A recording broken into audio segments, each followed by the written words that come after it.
Greetings, everyone, and welcome. My name is Father Joe Matern. I'm the founder and director of the Casa Esther Catholic Worker House here in Umbro, Wisconsin. And we want to thank you for joining us for this Lenten series of roundtable discussions. The name of this series is Blessed Are the Peacemakers, a Lenten exploration of gospel nonviolence and why it matters. We are grateful that you have joined us, and we thank you as well as thanking our co-sponsors who have made this possible. Have a good Lent as we send you our blessings.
Hello, everyone. Welcome to our Zoom series, our Lenten Zoom series, Blessed Are the Peacemakers here. My name is Emilio Alverez, and I am the Director of Campus Ministry at Viterbo University. I am one of the members of our planning committee who have worked over the past few months to organize this Lenten series for all of you to enjoy and to participate in. This evening, it's a great joy and a privilege to welcome two of our guests here to talk to us about nonviolence and the web of creation. I have a little bio for each of them. And as a reminder, as we continue this Zoom conversation, to please remember that you can, in the chat, directly message me questions.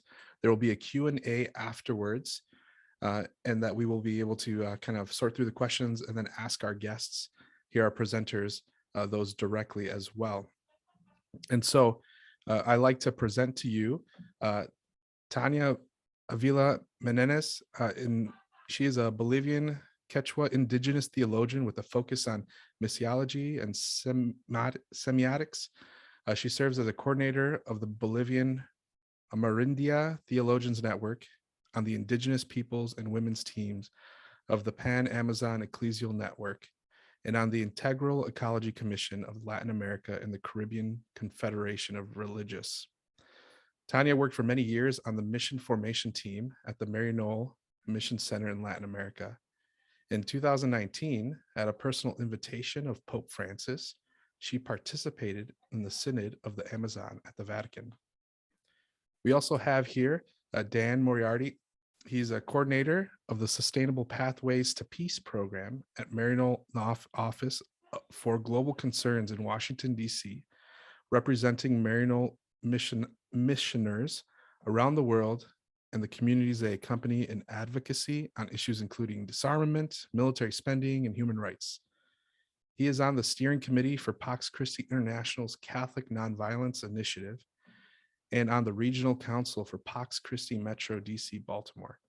He spent 17 years in Bolivia with Maryknoll, worked for 6 years in campus ministry at Seattle University, and earned his MA from the Kroc Institute of International Peace Studies at the University of Notre Dame.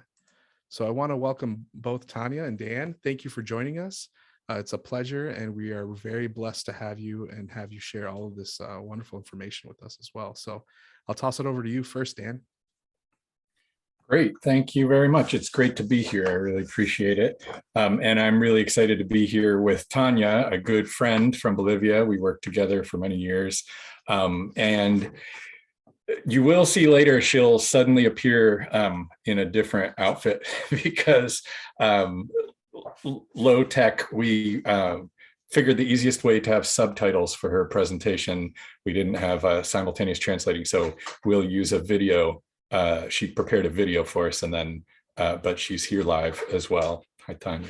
And we'll be live for the question and answers.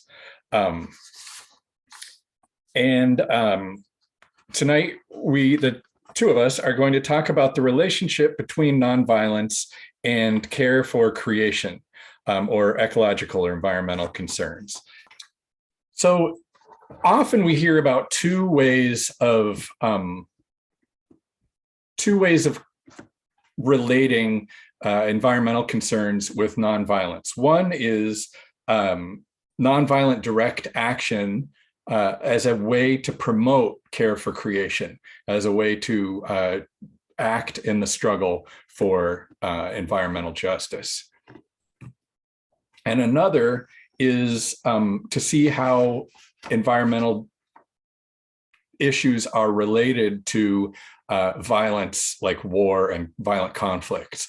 And we're really seeing that right now in Ukraine, where a big element of this conflict the whole world is praying about and watching is the gas that Europeans and North Americans are dependent upon from Russia, gas and oil.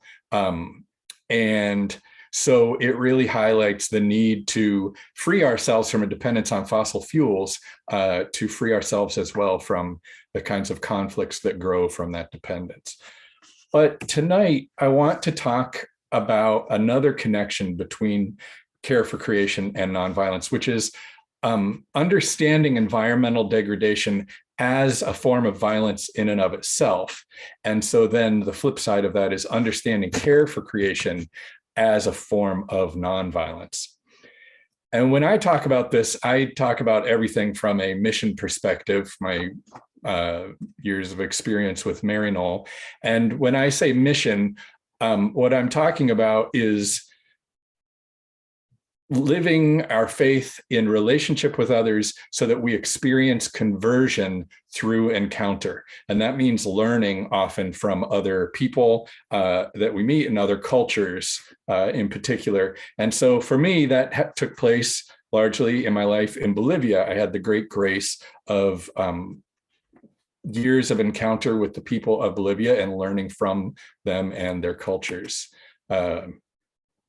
And so I want to talk a little bit about how that taught me about this connection between nonviolence and care for creation, and particularly in the Andean cosmovision, the indigenous cosmovision that was kind of a defining factor of life in the Andean region of Bolivia, where I was.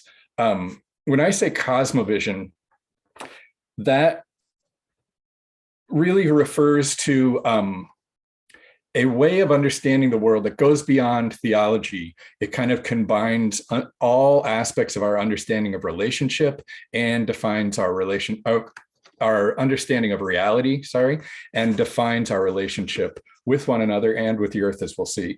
The picture you see is a mountain called the Cerro Rico, the rich hill or mountain in Potosí, Bolivia. In that mountain are thousands and thousands of tunnels for mining going back to the early days of the Spanish conquest. And they say that enough silver was taken out of that mountain during the colonial era to build a bridge back to Spain, and that enough indigenous people died mining that silver, millions of them. They were just treated as disposable labor, marched in, worked until they died, and replaced with more, to build another bridge back with their skulls. So this is a place of great wealth and terror. And one thing that is really interesting, when the Spanish arrived and explained kind of the Catholic and Christian story to the local people, they very quickly identified the Virgin Mary with the Pachamama, or the Mother Earth, we often translate it, because she is the earthen vessel through which God comes into the world. And people relate to the divine through the natural world all the time. So that just made sense that our mother, the Mother of God and Mother of God manifest in creation, is identified with the Pachamama. And so in the painting you see in the middle, you see the Virgin Mary portrayed as the Cerro Rico. It's a beautiful image in terms of identifying Mary with the earth and with nature and creation. But when you think of the history of that hill, it's not such a nice image. So a little more about the Andean cosmovision. Within the Andean cosmovision, the concept of life is not limited to scientific biological definition. All of the things in the web of creation that maintains life in a place, everything within an ecosystem, we might say, is considered living things. So, and communities and relationship are connected, grow from that understanding. So people are in relationship with one another, but they are also in relationship with animals, with plants, but also with the soil, rocks, water, air, the whole environment that sustains life in a place. So that's their community. And when a community makes decisions, they have to take into consideration how it will affect the whole community, including all of those elements. So those relationships are important. Now, a central value in the Andean cosmovision and Andean culture is reciprocity. So relationships are defined by this reciprocity. It's not a transactional reciprocity. I did this for you, so you owe me something, but rather, if I can help you, I will, because that establishes a relationship where I know that if you are able to help me, you will, and that will be ongoing and define our relationship. The same reciprocity extends to the relationship with the natural world. And so when we understand that, and the other thing is, when we don't have this kind of harmonious reciprocal relationship, when we don't live in harmony with one another or with the natural world around us, then that results in suffering. Our relationships are broken, they are unhealthy, and we suffer. So it makes perfect sense to the Andean people that this hill has been the site of so much death and suffering, because the relationship that the Spanish established with the earth here was one purely of extraction and exploitation and taking and not giving. And so miners will make offerings before going into the mines in order to show that they want to try to heal this relationship and make it a give and take relationship with the earth. But when we consider the history of how many have died mining that hill, and then we look at this painting of the hill identified with the Virgin Mary, it really brings home the terrifying reality of how we rape and pillage our mother in Mother Earth through extraction and the kind of exploitation that has happened there and that continues to happen around the world. But when we are able to heal these relationships and establish right relationships with the world and one another, with the natural world, and have healthy, harmonious relationships of reciprocity between people and creation that sustains life, this is referred to as summa causae, which is often translated as, it's hard to translate into Spanish and then hard again to translate into English, but it's usually called vivir bien, which we translate as good living or living well. But too often that sounds like living it up in a capitalist sense. And it doesn't mean that. It means a situation in which we take care of one another so that everybody has what they need to thrive. And that includes taking care of the earth. And when we do, the earth takes care of us as well. So it's much more related to this Christian concept that I came so that they might have life and have it more abundantly. People have life in abundance when they live in harmony with one another and with creation. When we consider this, we can see how violence against earth is automatically, naturally seen as a form of violence, just like violence against other people, just like violent conflict, like war, human rights abuses, etc. And so, I really learned from the the people of Bolivia to understand environmental exploitation as a form of violence, just like any other form of violence. And that means that a way of healing that and establishing, stopping, interrupting, and transforming violence is to seek this harmony that is sumak kausai. And so that is a beautiful manifestation of nonviolence, gospel nonviolence. And we're starting to see this idea more in our Christian, in our Western Christian teachings in the church, especially in Laudato Si, Pope Francis's encyclical, where he tries to overcome the idea of dominion and creation being for man to rule over and exploit, and rather he places man as one creature among God's creatures in creation. And so it establishes this same kind of a relationship with the natural world where we are responsible for taking care of one another. And it also connects the relationship between peace, care for the poor, social justice concerns, and care for creation or a common home. There'll be another talk all about this document, but I think it is interesting to note how it reflects some of these same ideas that we see in indigenous cosmovisions. And another place where we see this comes directly from those cosmovisions in the document Querida Amazonia, or Beloved Amazonia, that came out of the Synod of the Americas in Rome. And you can see these ideas reflected there in beautiful ways.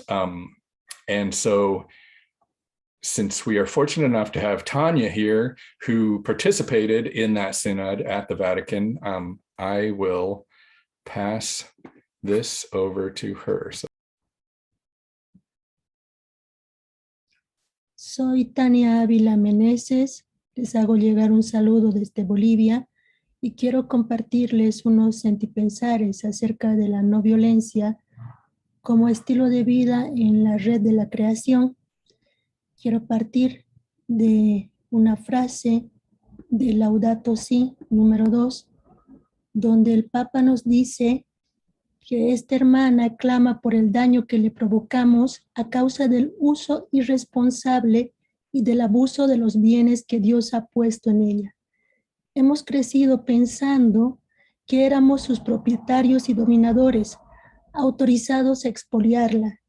La violencia que hay en el corazón humano, herido por el pecado, también se manifiesta en los síntomas de enfermedad que advertimos en el suelo, en el agua, en el aire y en los seres vivientes. Por eso, entre los pobres más abandonados y maltratados está nuestra oprimida y devastada tierra, que gime y sufre dolores de parto. Olvidamos que somos tierra. Nuestro propio cuerpo está constituido por los elementos del planeta, su aire que nos da el aliento y su agua nos vivifica y restaura. Dejándome inspirar por este número de Laudato Si, quisiera que vayamos primero recordando todas las violencias que ejercemos individualmente, pero también colectivamente, como sociedad, como generación histórica, esas violencias que ejercemos contra la tierra, comenzando desde el mal uso del agua, el abuso de la energía, el no consumir los alimentos que producimos, pasando por el extractivismo que contamina el agua, que contamina el aire, con la destrucción de los bosques, y la importancia que tiene el darle nombre a estos hechos.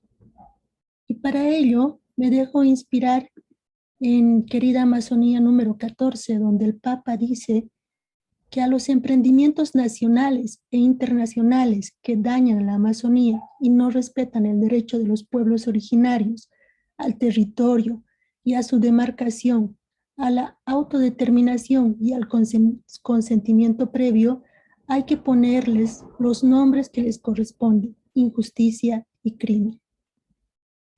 ¿Qué nombre le ponemos al daño que estamos haciendo a la tierra? ¿Qué nombre le ponemos a todas esas violencias que estamos ejerciendo como individuos y como colectividad a esta hermana madre tierra?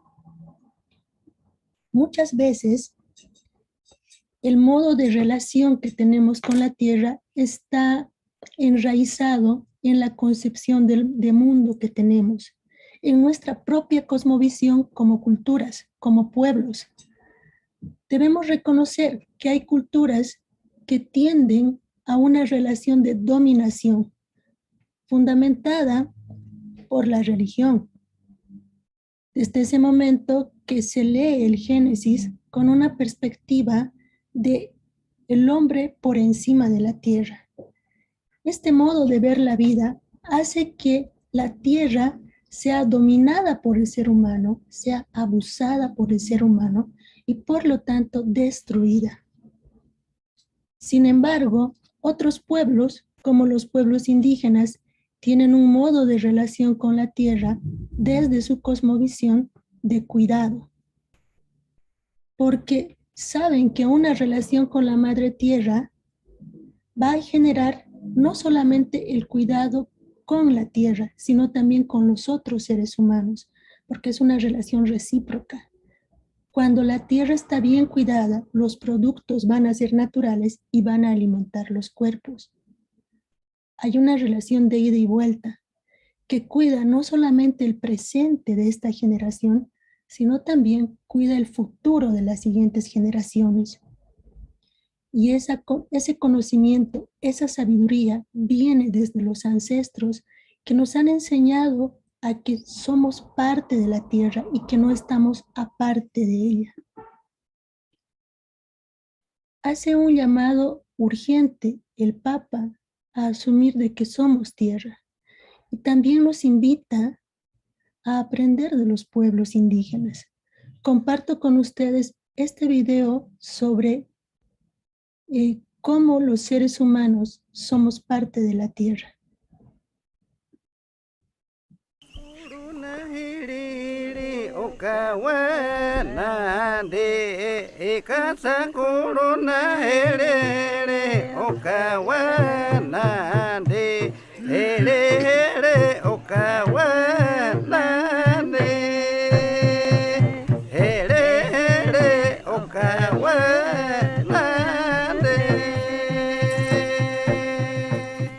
A terra não é dos Munduruku.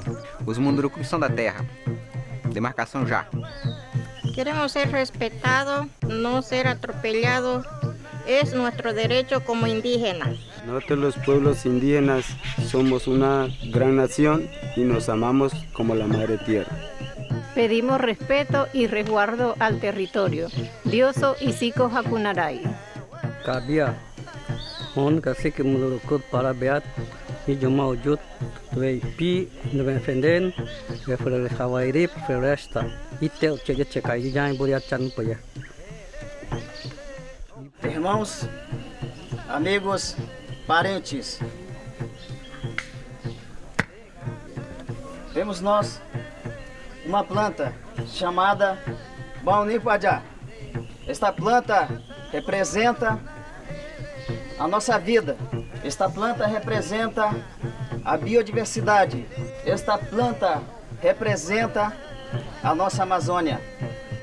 La tierra no nos pertenece, nosotros somos la tierra.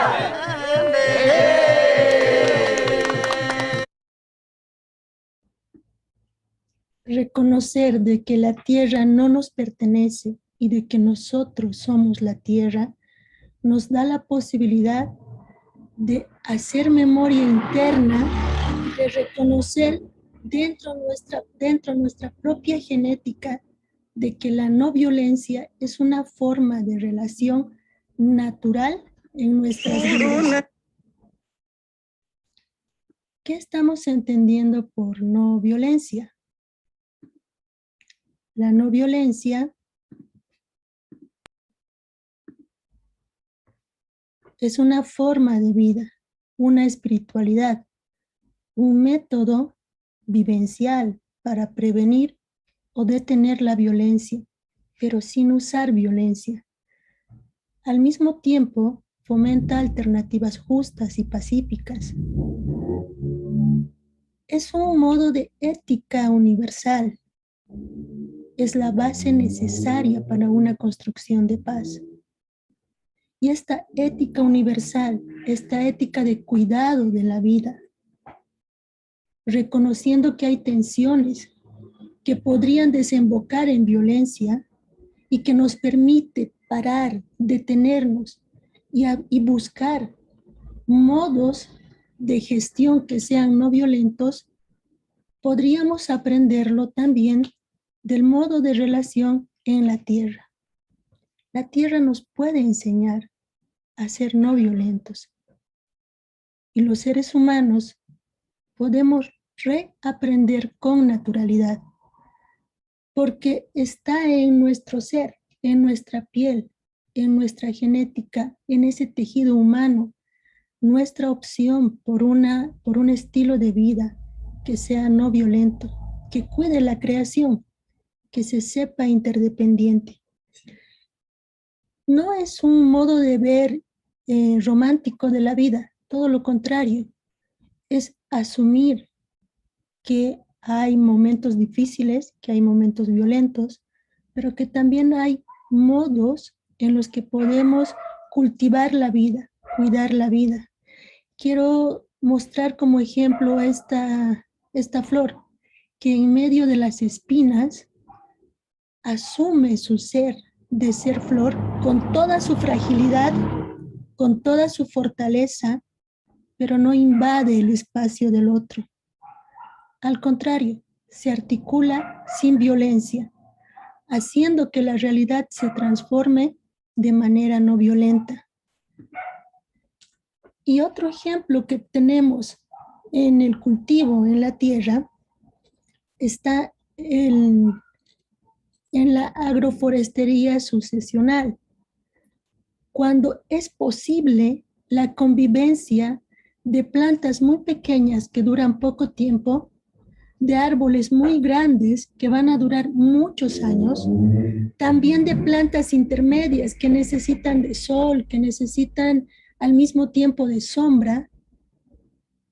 Este modo de cuidado entre plantas, conectado por las raíces, pero también asumiendo cada uno su espacio, su corresponsabilidad para que el suelo sea alimentado y pueda sostenerlos, es un modo de convivencia no violenta. Y al otro lado de la imagen les muestro el monocultivo. Aquí hay muchos girasoles y se ve muy bello el espacio. Sin embargo, a pesar de esta belleza, podríamos llamarlo que esta es una belleza sutilmente violenta, porque no permite la convivencia de distintas plantas, no permite el cuidado de la tierra, más bien extrae su savia, extrae su fertilidad y la hace poco a poco infértil. Este modo de convivencia interdependiente entre distintas plantas, entre diferencias podríamos decir, es el modo de cuidado de la vida.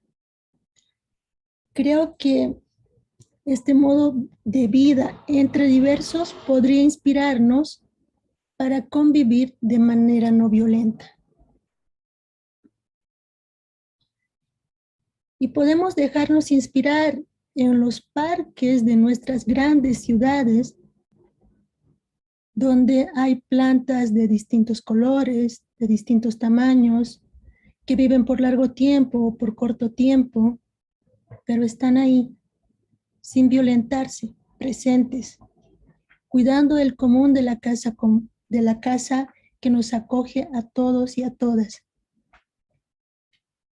Les invito a ver un video donde muestran toda esta diversidad de producción con plantas diferentes que tienen sus frutos en tiempos diferentes, pero que todos aportan a la vida del ser humano, pero también a la vida de la misma naturaleza. Porque un árbol grande puede cuidar a uno más pequeño, puede ayudarle a filtrar el nivel de calor que necesita, porque una planta pequeña puede ayudarle a contener la humedad que necesita un árbol grande o una planta intermedia. Creo que este modo de relación que hay entre las plantas es un modo no violento, que respeta las diferencias y que busca un modo de convivir siendo red.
Somos una red en la creación, naturaleza y seres humanos.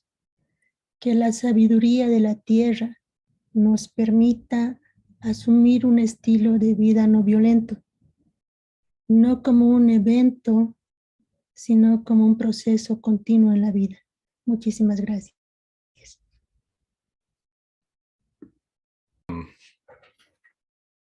So thank you so much, Tania. Every time I hear you speak about that, I learn a little bit more. I think we see that the earth teaches us nonviolence and the notion of care and living together in harmony that is so difficult sometimes for human beings. And it's easy to see, I think, that how these notions in nature extend to other areas of nonviolence. When we think about the plants learning to live together, we can think about negotiation and dialogue and conflict transformation. We can think about just peace, notions of just peace, where everyone has what they need to thrive, of truth and reconciliation, and restorative justice, healing broken relationships, overcoming the violence of racism and xenophobia by learning to live with diversity, right relationships in economics, disrupting the violence of exploitation, both of the earth and of other people, human rights and Mother Earth rights. So all of this must be pursued through nonviolence means, and the earth will show us how. Care for one another and care for our sister, Mother Earth.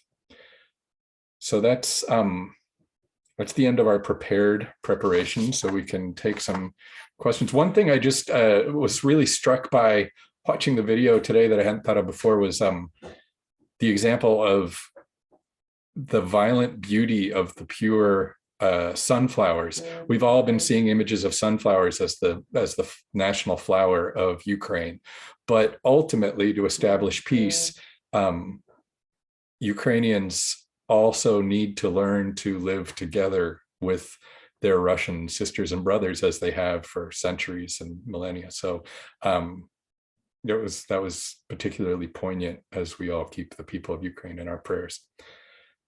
So Emilio, questions, and if Tania understands the question, she'll just answer it. And if there's questions for Tania, and I'll translate her answers. And if she needs me to, I'll translate the questions as well. But you can, either of us can answer questions. Great. Well, thank you for your presentation as well. I think it stirs a deeper understanding of, especially the story that you brought forward in Genesis, where most of us, or most individuals, might see this word of dominion, that the earth is for us to dominate. It kind of puts us at the center and everything is for us to use. What would be some practical steps, in your opinion, to really help people recalibrate that idea of, we're the center of the universe, and everything is for us to use, as opposed to we're a part of something that it's, we're in care of or stewards of. So what would be some practical reminders for people?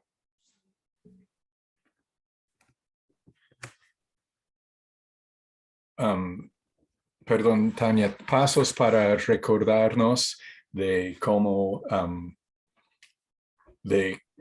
vivir como tú has descrito, no con el dominio sobre la naturaleza, pero juntos con la naturaleza, nutriéndonos uno al otro. Un primer paso que se me ocurre es algo que hacemos cotidianamente, ¿no?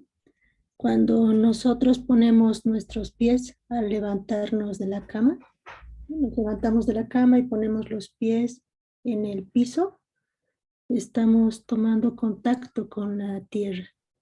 Y ese es un paso que podría ser violento si lo hacemos con fuerza, pero al mismo tiempo es una posibilidad para entrar en contacto y para darnos cuenta que somos parte de ella y no estamos sobre ella, sino en ella. So one practical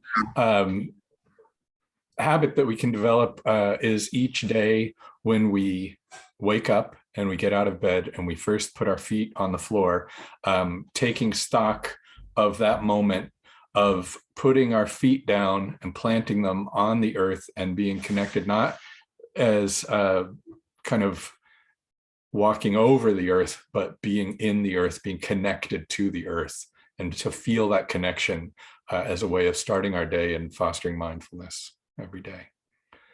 Y otro paso cotidiano es cuando los pensamientos y todas las reflexiones se llenan en nuestra cabeza, poder respirar, dejarnos ese minuto de quietud, de silencio, para que puedan brotar, para que pueda brotar el conocimiento. Y ahí estamos otra vez conectados con la tierra desde el aire, y nos conviene vivir en relación, porque si somos violentos y dejamos de respirar, tampoco podemos pensar. Perdón, ¿lo puedes decir otra vez rapidito? Estaba entrando mensajes y me distraí. Sorry. Otro momento clave es cuando nuestra mente se llena de pensamientos y estamos con muchas reflexiones a la vez. Dejar un espacio de tiempo, de silencio y también de silencio vacío, y podemos respirar. En ese momento que respiramos, nos damos cuenta de que estamos junto con la madre tierra, estamos junto con el aire, y es una acción no violenta, porque le damos oxígeno al cerebro para que brote el conocimiento. So when we're another kind of day-to-day discipline or habit that we can learn is when we are overwhelmed with thoughts and analysis and different ideas before we express ourselves to take a breath. And through that breath of feeling the oxygen enter us and go back out into the world, it's a way of reminding ourselves again of that connection to the earth, and grounding ourselves in that before we act. Creo que un tercer paso podría ser estructural, ¿no?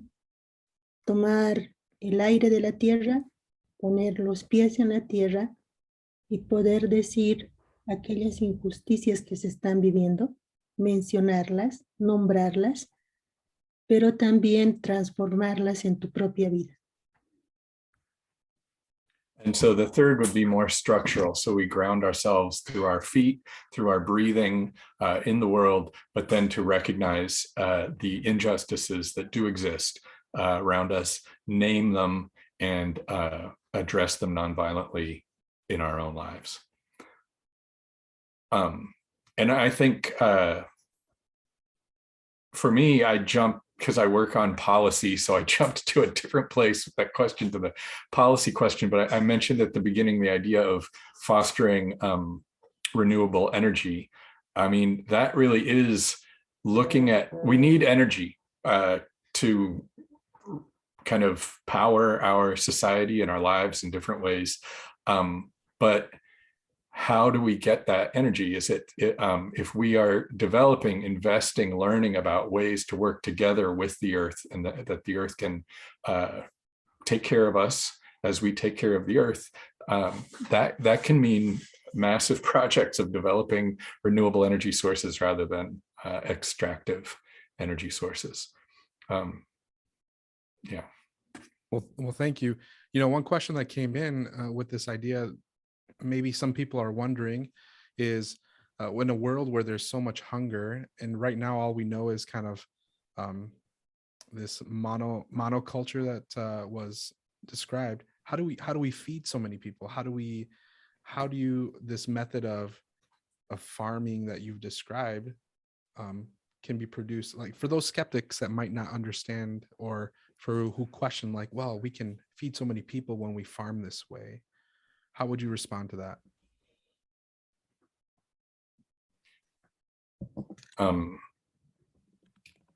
Tania, para los que quizás sean un poco escépticos con la idea de que sea posible con estas ideas de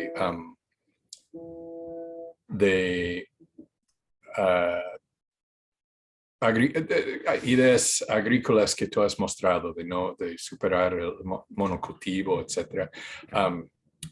Si realmente eso es una forma práctica de poder producir la comida necesaria para una población que va creciendo cada día, si realmente puede funcionar para las necesidades que tenemos como seres humanos en la Tierra.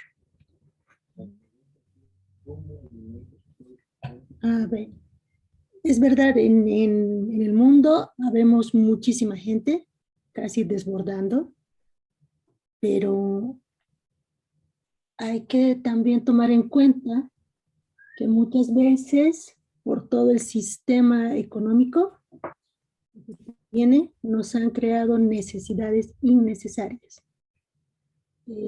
Por ejemplo, algo que se consume mucho es el azúcar. Tendríamos que preguntarnos cuán necesario es el azúcar, que es uno de los monocultivos más grandes. Cuán sano es para nuestros cuerpos. Ese es un ejemplo. Si quitamos esa parte de esa necesidad que nos han creado, que es innecesaria, ya quitamos una parte de los monocultivos. Y si se utiliza esa parte de territorio para mantener las formas, más bien las semillas y los frutos que son naturales, que tienen azúcar natural, que te compensan la alimentación, pero que no tiene publicidad, se aporta a que el hambre no sea tan alta, pero se le quita un gran beneficio a las empresas que nos venden azúcar. So it is true that this would require some radical change, and that it would be a challenge to meet the needs that we have in the process. But there are some perceived needs that are really unnecessary within the food system that we have constructed, especially of corporate farming, et cetera. For example, one of the biggest mono cultures is sugar, and we have far too much of it in our diets. It's not always healthy, and if we could learn to use other sources of natural sugars and less sugar in our diets, that would free up more land for production of the food that we need. So there we'd have to look at all those details as we proceed through this kind of transformation. I would say personally also meat. We eat too much meat, and that it's incredibly inefficient in terms of use of the land. So there are a number of changes that we could make to make that work. Thank you. I'm getting a number of questions here, and I'm going to be combining a few of them together, but this one's for you, Dan. What has been one of the most successful methods you have found to educate others to these nonviolent techniques and others that we need to engage in? Well, I don't mean to just take the question and turn it into a plug, but I think the last talk in this series will be from Marie Dennis, who has been kind of one of the person spearheading this Catholic Nonviolence Initiative that you mentioned earlier that I'm on the steering committee for. And we're really, it exists to answer that question. So that's a process that's been going on for 5 years now, 6 years, around the world through Pax Christi, of looking at how to teach nonviolence. And just even in the church, it's a massive undertaking. But we have a committee looking at working with universities and theologians and the more academic side. We have a group of people looking at what's called the people of God, and how to teach this in schools and parishes and to the more grassroots. We have an advocacy group that looks at how to promote this in policy at the international, national, and local level, policies that promote nonviolence.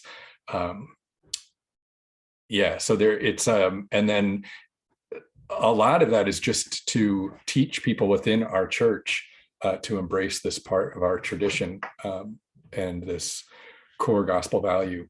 So it's a challenge, but I think it depends who our target audience is. I think one thing that, and you can see that, I think, with the example of today's presentation. I mean, I don't think without Tania, it ever would have occurred to me what a profound lesson in nonviolence a new model of agriculture might be. But it really is a necessary piece of that whole. So. And I'll ask one more question before we kind of give some time for the groups that are in the chat to kind of break away to ask and reflect on a few more questions. But there's, what you bring up, Dan, towards the end here, the new way of agriculture. There's some individuals in the chat that kind of might have questions about, the earth is in a way described right now in this presentation as nonviolent, but you have instances where, if you plant seedlings next to certain crops and they don't grow and there's too much shade, that eventual seedling will die. Or if there's a story that someone shared that a child was walking along and an animal, a puma, attacked the child, and then the community, to save the child's life, had to kill the puma. How would you respond to those instances where this balance of like life and death that can sometimes be seen as violence or might be violence in the natural world add to this conversation of nonviolence and how we approach it as well?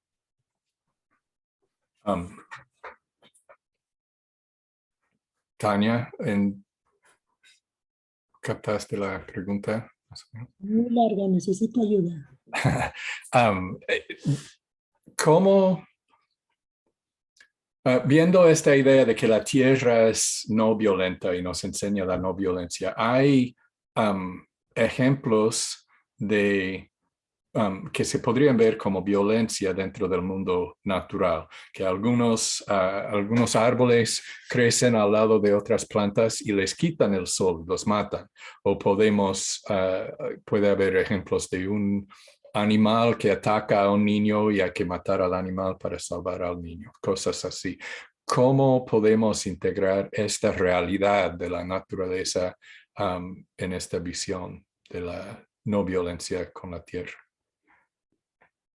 Cuando los animales, cuando los animales se matan entre sí, es básicamente para comer, para que no haya hambre. Y cuidan sus territorios, y respetan sus territorios y sus tiempos.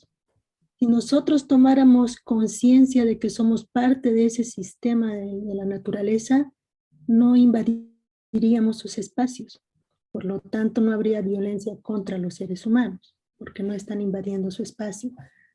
Eso por una parte con respecto al puma y los ataques que hay en las zonas urbanas o cuando las personas van al lugar, porque también hay seres humanos que cazan, ¿no? Por deporte, no por hambre. Eso primero.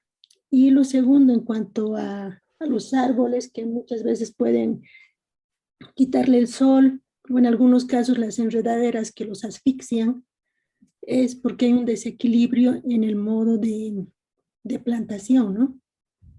Los seres humanos no conocemos de todo a las plantas y los mezclamos porque nos parecen bonitos que estén en este lugar. Entre las plantas en la selva también resulta de que hay unas plantas que tienen las raíces hacia abajo y otras que tienen las raíces hacia afuera, son aéreas. Entonces, estas raíces aéreas alimentan hasta que pueden a estos árboles que están muriendo, pero después mueren. So we have to look at each of these cases and how we can live in harmony with nature. In some of the cases of, for example, of animals attacking people, it's because people are moving into the animals' territory, and we have to look at how to respect their territory and create places so that we're not violating their space, and so that we can live more in harmony. And there are also people who hunt animals, not for food, but just for sport. And so I think it's, we have to look for a way to live next to each other, but respecting one another's space. And the other, with the plants, there are examples like that when people, when plants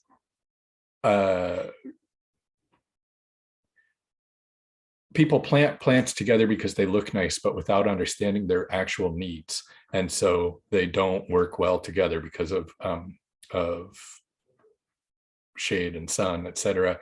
But the idea is to create a whole where the plants that need one another have one another for that mutual care, and that there are, in the same way, there are trees with roots that grow down and trees with roots that grow out, and the roots that grow out can feed the other roots, but eventually they will also cut them off, and the trees with the roots that grow down will die.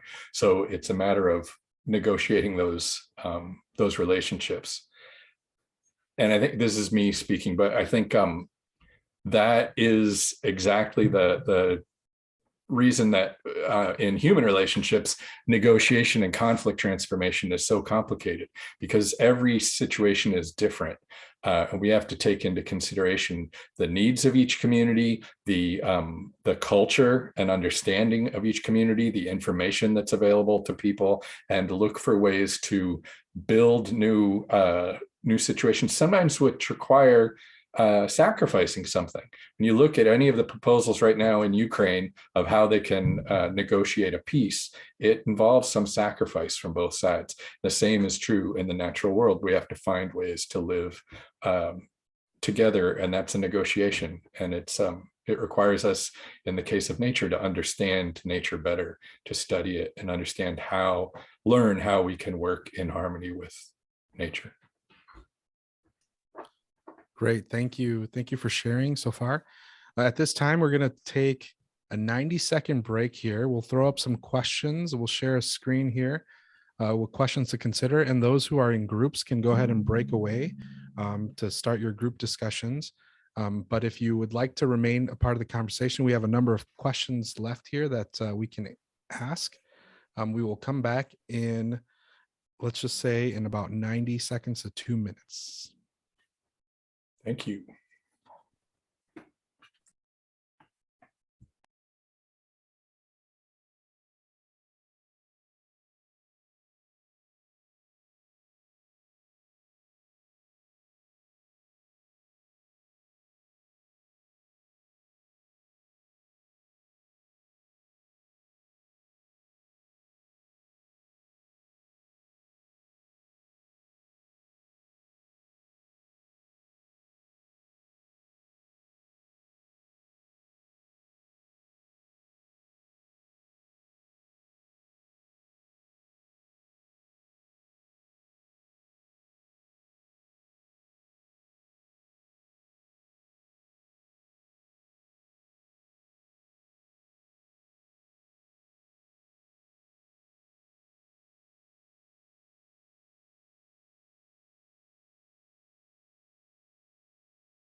So there are some questions for reflection here on the screen for individuals to continue pondering as we kind of, I have a few more questions here that I think are directed towards Tania, and they kind of involve the visit with your visit for the Synod, the Pan-Amazon Synod.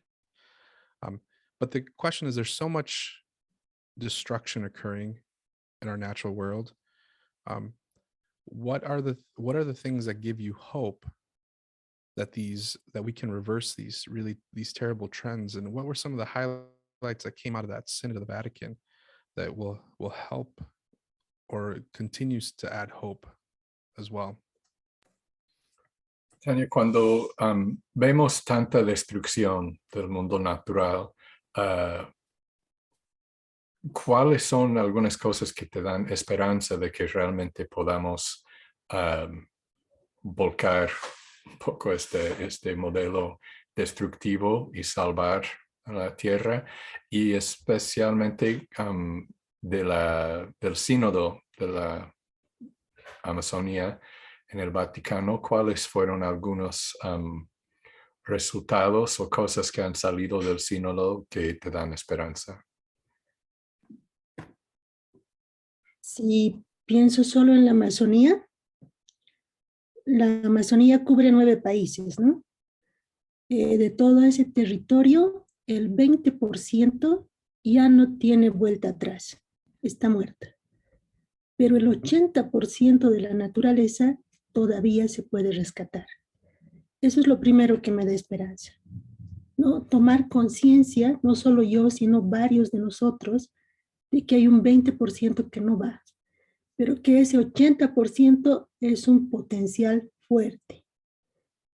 El segundo punto que me da mucha esperanza es que los pueblos indígenas, y sobre todo las mujeres indígenas, asuman su conocimiento como valedero y fuerte como un aporte a la sociedad, así como son los conocimientos de las universidades. En la el tercer sentipensamiento que me da esperanza es que si esta generación histórica toma conciencia y asume su propia voz, las siguientes generaciones tendrán mayor autoridad y confianza para continuar con este trabajo. So 3 things. First is realizing the Amazonia covers 8 countries, 8 países, 9 countries in South America. And there is... La Guyana Francesa también. No es solo en Latinoamérica, también la Guyana Francesa. Oh yeah, South America,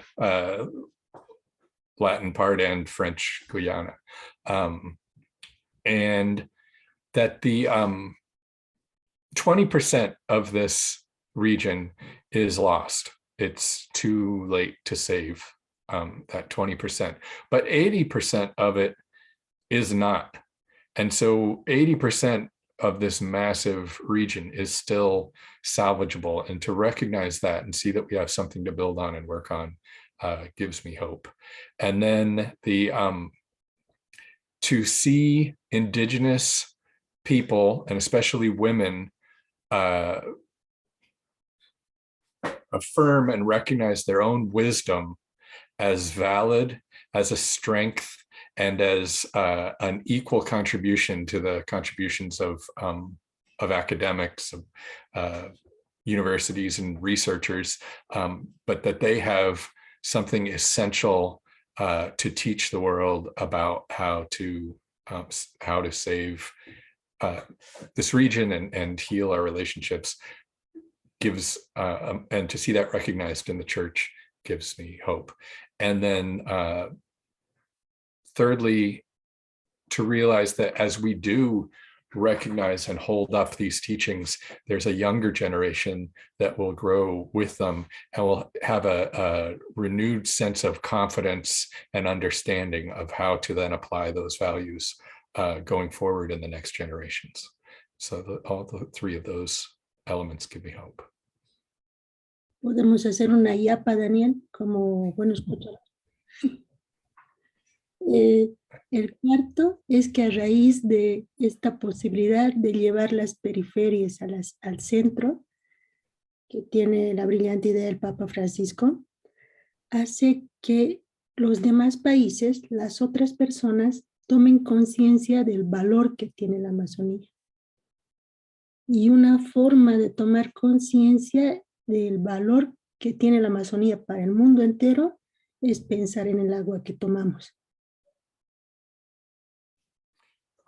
So another extra point of hope I can mention is that by this process of taking voices from the margins and moving them to the center, which Pope Francis has promoted through the synodal process,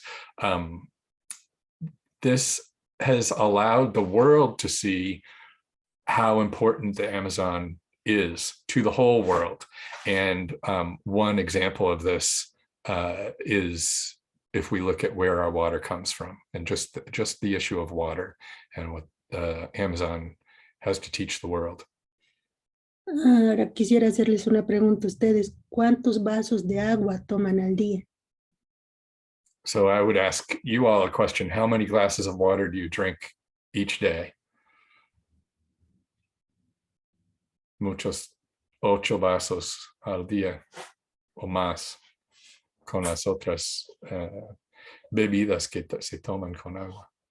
8 vasos. Emilio, ¿tú tomas 8 vasos? Do you drink 8 glasses a day, Emilio? Yo quiero tomar 8 vasos. Atento. I try to. ¿Y cuántos tomas normalmente? How many do you normally actually get to drink? Ooh, maybe half if I'm lucky, if I remember. Bueno, De la cantidad dice Steve que toma 8 vasos. Mm. De la cantidad que cada persona toma, 8 vasos Daniel, 8 vasos Steve, 2 de esos vasos le deben a la Panamazonía. Si la So, Panamazonía no estuviera, tomarían solo 6. Y Emilio, creo que no tomarías nada.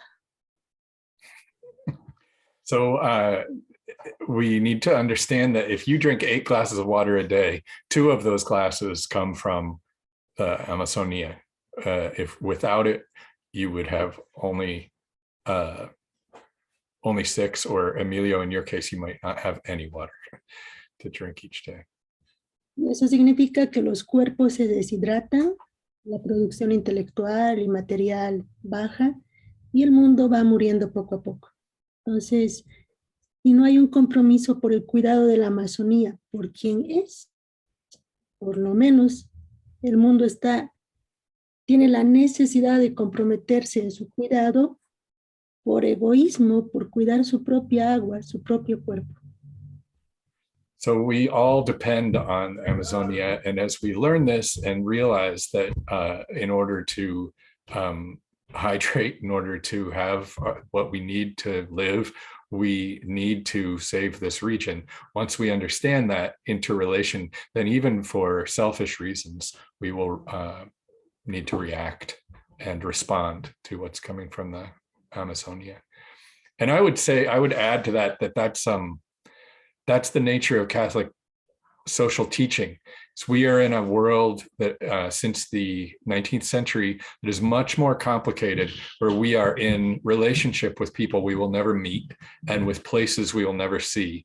And so we have developed a body of thinking and teaching that applies the same interpersonal kind of morality that is millennial, that's been around for as long as our faith tradition has been around, and apply it to these complex structural relationships. So a good example of that is the idea that whether we've learned about it or not, we depend every day for our most essential needs on the Amazon.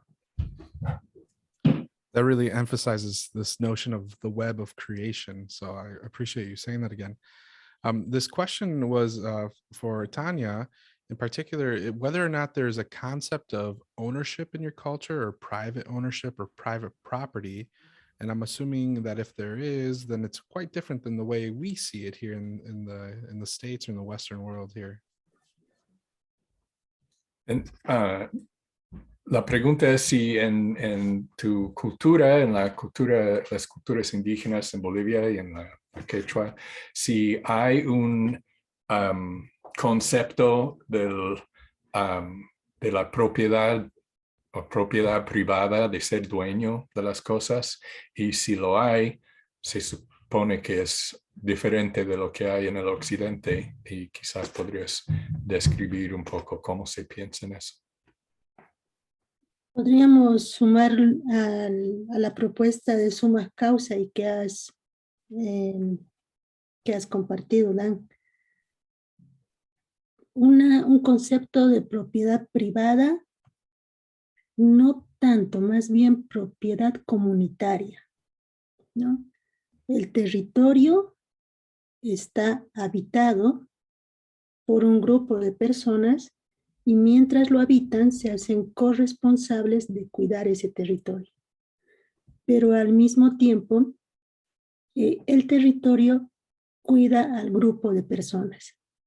Y ahí está la reciprocidad, ¿no?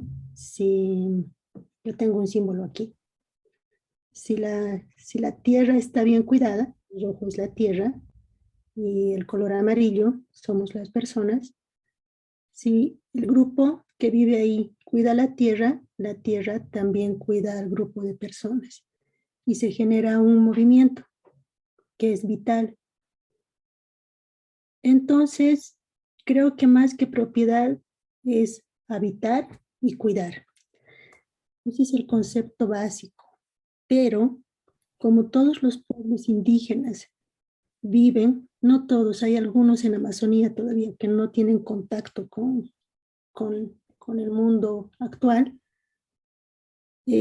como todos los pueblos indígenas viven en el momento histórico, son muy pocos ya los que le dan un valor fuerte a la propiedad comunitaria, porque hay mucha tensión de publicidad del mismo sistema de mercado por tener propiedad individual.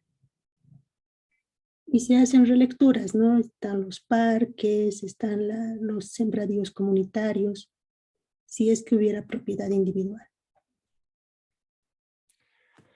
So there is not so much a sense of private property, but rather communal property. And the idea that people live in a territory, and while they're there, that land, that place takes care of them, and there's a co-responsibility in which they take care of the land. And so it's a communal sense of ownership or belonging to a place, but not private property per se. And this co-responsibility is an understanding that the symbol that she showed of if the red is the earth and the yellow are the people, when they feel the connection to one another, then there's a movement that that generates life and sustains life. And so that's more the concept traditionally. Today, though, it's important to say that because of the pressures of the modern marketplace and the influx of other ideas and structures that impact the lives of people, there are a few uncontacted peoples in the Amazon region, but in the Andean region and much of the Amazon, indigenous people today are influenced by other factors that put pressures on them to adopt concepts more of ownership. And so it's unfortunately few people who still have the same strong sense that they maybe once did of this sense of communal belonging and co-responsibility with the earth and one another. Thank you for answering that. I have one last question, and I'm thinking about college students, because I work with college students here at Viterbo University as a campus minister. And you really touched on something that both of you, that we have to really examine what our real needs are. We live in a culture where it's kind of promised to us, or we have the promise or the opportunity to gain abundance. And so what are some practical things in which, what would you recommend to college students as we kind of go through this university system and learning to be educated for professions that go out, then make careers and have jobs and gain property? How would you describe, how would we re-envision what abundance means for us in terms of the web of creation, or the way in which the gospel calls us to see it? Pensando en los estudiantes, los universitarios, los jóvenes, que quizás reciben muchas ideas sobre lo que es la abundancia, y nos han recordado de pensar en la diferencia entre lo que necesitamos y lo que a veces creemos que necesitamos.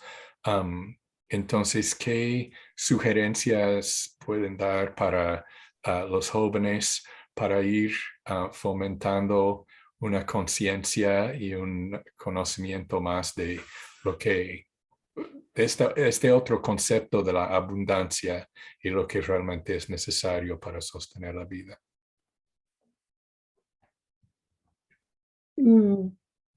Me gustaría que pensemos en el ejemplo de los pies, ¿no? Al bajar de la cama y tener los pies en el piso. Normalmente las culturas que tenemos, que en general hay un sistema de relación neoliberal, se enfatiza en el éxito como cuántas carreras tienes, cuántos idiomas hablas, cuánto dinero vas a ganar cuando termines la carrera.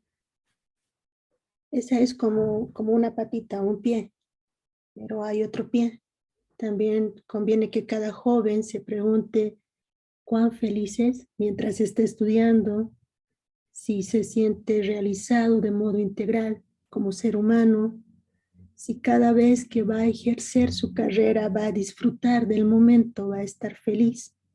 Serían como los dos pies para poder caminar, ¿no?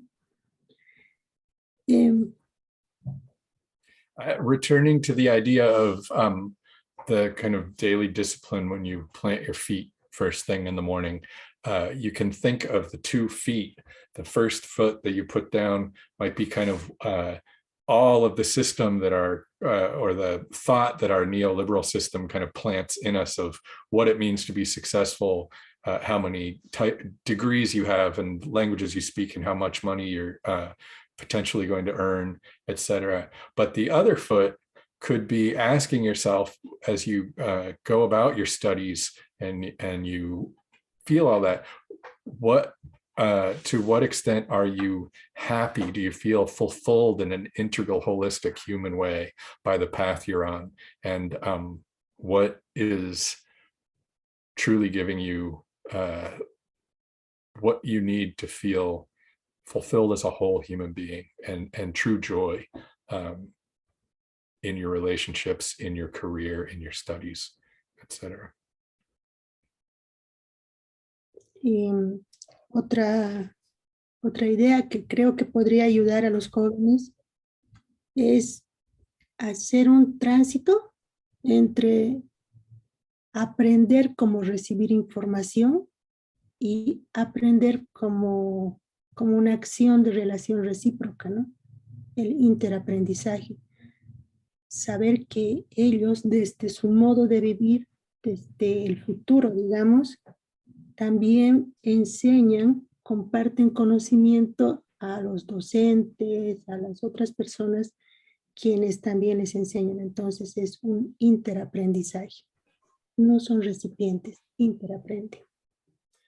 Another thing that's important is to change our way of thinking about what it means to study and learn from simply a model of receiving information and receiving formation from others, knowledge, wisdom from others, into a co-teaching and co-learning relationship, a reciprocal relationship in which young people are able to transform and inform and share with from their own wisdom and understanding and values with the institution, with their professors, with the professional world in which they're to which they're headed. And so creating that same kind of a interlearning. Interlearning, kind of a exchange and a reciprocal relationship in our studies. And I would add to that just that I think one among many gifts that this generation of college students brings is this idea of intersectionality that I think is really hard for, and especially around these issues. I think I often felt like, wow, I know ecology is important, but it's not my field. I'm not good at science. I don't know what I'd have to contribute there. And sort of not seeing how it's related to all of the other issues that I might be studying and values that I might be trying to grow in myself.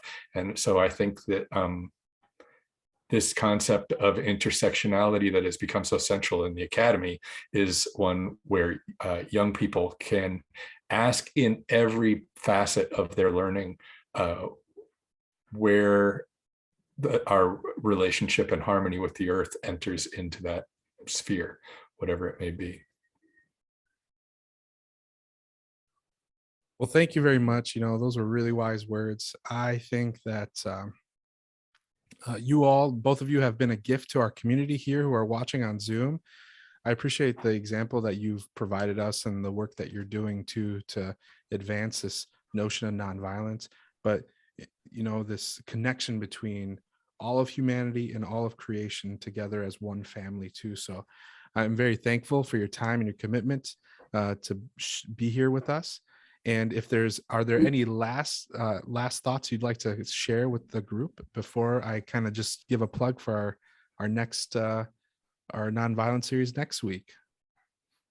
¿Alguna último pensamiento, Tania, para compartir al partirnos? Me quedé pensando en los profesores. No solo se puede pensar en qué pueden hacer los jóvenes estudiantes. Para el interaprendizaje se necesita un cambio de estructura, porque también los docentes, los administrativos, tienen la corresponsabilidad de generar un espacio de aprendizaje que sea de intercambio, de reciprocidad. Y sí, creo que eso es lo que me gustaría, que no solamente les demos consejos o tips a los jóvenes, sino que también involucra a nuestra generación, tener la capacidad de generar espacios de interaprendizaje. So I would say, I would ask finally the young people, students who are watching, not just to seek that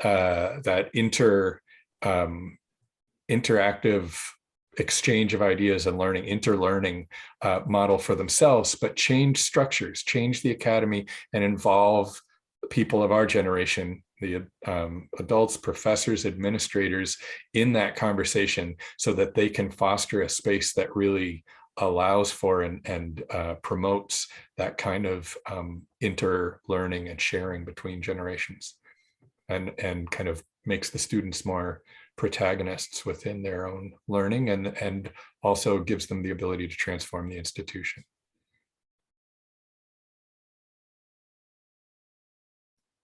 También me hizo recuerdo este diálogo sobre los estudiantes, cómo era mi profesor, el padre Francisco Magru. Con él sí podíamos tener interaprendizaje. Y estoy muy agradecida con él. Tania always thanks this Maryknoll priest, Frank McGorn, because she said that he was formative for her. He co-founded the Missiology Institute at the Catholic University in Cochabamba, and because he was a teacher who you could have exactly that kind of interchange with and learn from one another.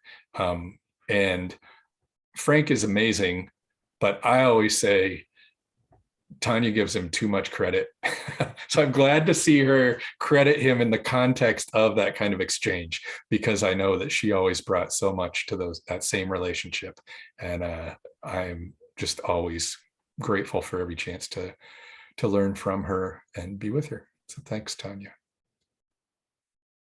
There's so many people in the chat currently saying that thank you for your wisdom, both to Tania and Dan, and that you've given us all a lot to think about, and hopefully really allow us to start to shape our Lenten journey here as we continue this this process, this series of Blessed Are the Peacemakers. That's what we are here as well. So thank you so much for everyone, for both Dan and Tania, for joining us. And a reminder that individuals can still sign up. So if you have friends that would like to join us for our next one, our next panel, our next Zoom session will be Tuesday, March 15th. It'll be a panel discussion with young activists and peace builders. So there's 4 individuals that will be joining us from across the country, from different areas of walks of life, that have been young activists in their lives to try to build peace in the world. So there's a link in the chat. I encourage you all to click on it. You can see more details about that as well. And so thank you again for everyone who joined us. And thank you again to Tania. Gracias. Muchas gracias por venir, por compartir todo lo que sabes con nosotros. And thank you, Dan, for sharing your wealth of knowledge and information with us too.